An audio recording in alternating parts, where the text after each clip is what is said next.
tourism is still our #1 industry, and tourism is reliant on people seeing us as attractive and having a menu, a broad array, of attractions.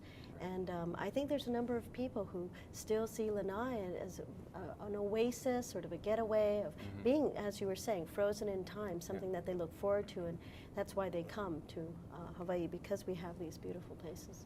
So yeah. Do you feel that historic preservation, it helps to perpetuate knowledge and helps our people how they feel about it, and pride? Oh, it certainly does. These buildings that we preserve are kind of like the mementos of your own family history that you keep. You know, the old family photos on the bookcase, things that might have belonged to your father if he had been in the military. These treasured artifacts that help you remember your own story. All of these buildings are reminders of our shared story in Hawaii. And every time we lose one, we lose a little bit of that memory. Even if the activity itself has changed, sugar may not be a big industry on Oahu anymore, but when you lose a plantation, a worker's house or a manager's house or a part of the mill, you lose that physical reminder of what that whole way of life was about. So true. They're really outdoor museums and chapters, and there's different chapters in our history. And but then sometimes some come back, like Chinatown, right? I mean, Chinatown's It's been an amazing really turnaround. Yes, the magazine used to be in Chinatown in the Yokohama Specie Bank building, which was built sometime in the 1920s.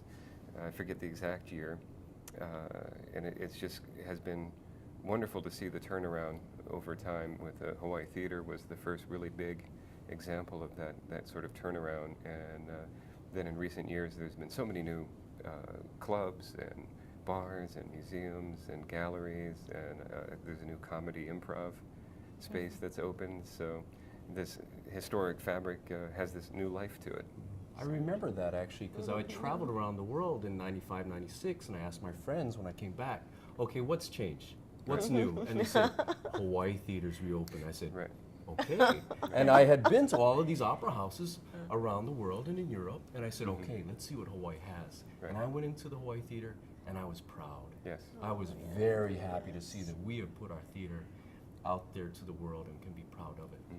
And when I'm thinking about communities that have to be preserved, Kalaupapa is one that I was talking to Lorraine about earlier. That is a whole community, practically a county they actually refer to, that's going to be preserved.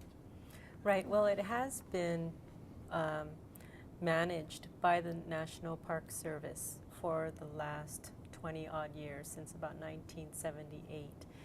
And it's a treasure, because being a national park, and it's actually a national historical park, it's really gotten the attention that it's deserved, where structures are preserved, they've been recorded, and it's not just the structures, but it's the entire community fabric.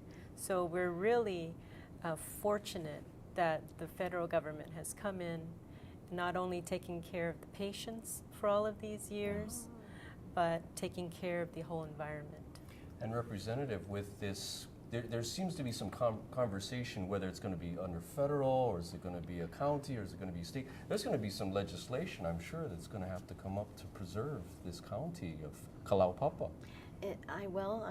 Lorraine, you've been working on. I mean, that's the neat thing. Lorraine's been working on in Kalaupapa. I remember, right? You've been flying back and forth to Molokai. Yes. And that is so important.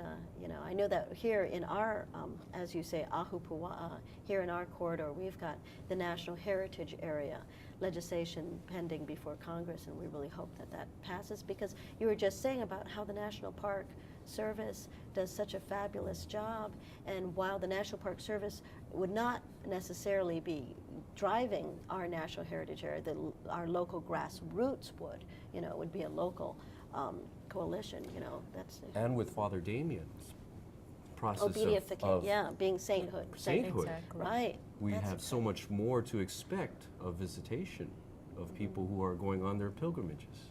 Well, right now the National Historical Park is not open to the public per se because patients are still living in Kalaupapa, but you are able to get permission to come down to the park. It's very regulated. In the future, however, the park will be opened to the public, and that's, I think, when the park is going to have to change and be more park oriented. They are going through a master plan process right now, looking at the next 5 to 10 years, and ramping up really to prepare for more visitors coming to the park in the future. And Lorraine, she's congratulations, you were award winner this year. I was trying to get down to some of the awards. Historic Hawaii does preservation awards, right? Can you tell us a little bit about that award and what you won it for? Thank you very much. It was a media award. I did a historical assessment of the Royal Hawaiian Hotel last year, and it just documented the historical background of the hotel and all of the architectural features that are highlighted in the hotel, and as well as the people who have visited over the years, and then going more into the architectural part where we talk about the construction process, the cost of the project, the changes that have happened over time, and then what's happening now.